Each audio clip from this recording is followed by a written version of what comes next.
Ball and the bowl system. Ball and the bowl system हमारे पास example है simple harmonic motion की। यहाँ पे ये एक बाउल है और उसमें हमने एक बॉल को रख दिया। अब बॉल जो है वो हमारे पास जब भी मूव करेगी it will move to and fro about its mean position. ये ऑसिलेटरी मोशन को फॉलो करेगी। अब हम देखते हैं क्या ये सिंपल हार्मोनिक मोशन की कंडीशंस को फॉलो कर रही है या नहीं। सिंपल हार्मोनिक मोशन में हमारे पास तीन कंडीशंस थी। Number one was that system should be frictionless, restoring force should be present and inertial force is present. अगर तो ये तीन कंडीशंस हमारे पास सिस्टम फुलफिल कर रहा है इट मीन्स के आपके पास ये ऑसिलेटरी मोशन जो है ये सिंपल हार्मोनिक। अब हम इस सिस्टम में चेक करते हैं कि हमारे पास टोटल कितनी फोर्सेस एक्ट कर रही हैं। ठीक है, मेन पोजीशन पे अगर हम देखें तो जो सबसे पहले फोर्स एक्ट करी है that is the weight. As you know every action has a reaction which is equal in magnitude but opposite in direction. So ये जो आपके पास वेट एक्ट करा है which is equal to W is equal to mg।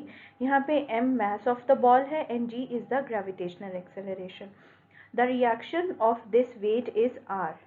Now as you can see कि ये दोनों equal in magnitude हैं but opposite in direction है। So ये एक दूसरे के इफेक्ट को कैंसल आउट कर देंगे और एज अ रिजल्ट आपके पास बॉल जो है वो मीन पोजीशन पे रेस्ट पे होगी और हम उसको कहेंगे कि ये नेट इक्विलिब्रियम पे है। अब जैसे ही हम यहाँ पे फोर्स अप्लाई करते हैं बॉल मूव करेगी टूवर्ड्स द एक्सट्रीम पोजीशन और जो वो डिस्प्लेसमेंट कवर करेगी उसको हमने नेम दिया है x का। बॉल के ऊपर फोर्स अप्लाई हुई उसने x डिस्टेंस को कवर किया और वो अपनी एक्सट्रीम पोजीशन पे गई। जैसे ही हम फोर्स को रिमूव करेंगे at that moment the velocity of ball will become zero. Extreme position पे बॉल की वेलोसिटी ज़ीरो हो जाएगी। ठीक है, उसके बाद बॉल जो है वो वहाँ पे स्टॉप करेगी और वो दोबारा अपनी मीन पोजीशन पे आएगी। अब यहाँ पे हमारे पास रीस्टोरिंग फोर्स एक्ट करेगी और रीस्टोरिंग का फोर्स का जो फैक्टर है वो वेट की वजह से आएगा। Due to gravity earth will attract this ball towards its mean position.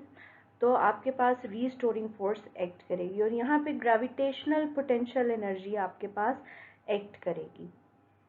Ball के ऊपर जैसे ही फोर्स एक्ट की जो कि आपके पास डायरेक्टली प्रोपोर्शनल थी नेगेटिव एक्स के। नेगेटिव एक्स से आपके पास क्या है, ये डिस्टेंस है जो बॉडी ने कवर किया था, बॉल ने कवर किया था from mean to extreme position, वो एक्स था।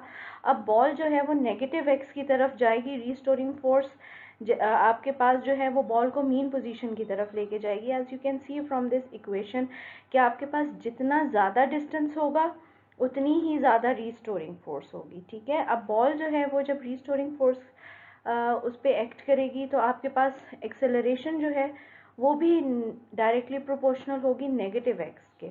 इट मीन्स कि बॉडी हमेशा एक्सेलरेट करती है टुवर्ड्स मीन पोजीशन।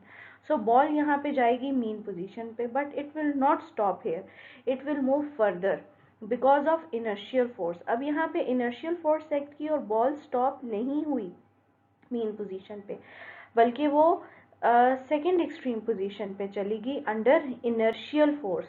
अब यहाँ पे इनर्शिया एक्ट कर रहा है जो बॉल को उसकी वेलोसिटी बॉल की जो थी उसको उसने स्टॉप नहीं होने दिया, ख़त्म नहीं होने दिया, बल्कि बॉल ने कोशिश की कि वो अपनी इस मूविंग कंडीशन को मेंटेन रखे और वो मूव करती हुई अपनी एक्सट्रीम पोजीशन पे चलेगी।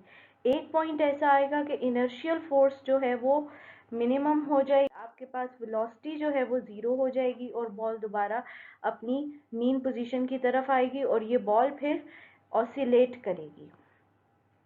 So this system possesses simple harmonic motion. It has restoring force due to weight. Restoring force was directly proportional to displacement and acceleration is always towards the mean position.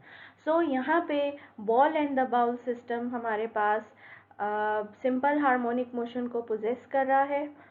So the ball and the bowl system is the example of simple harmonic motion.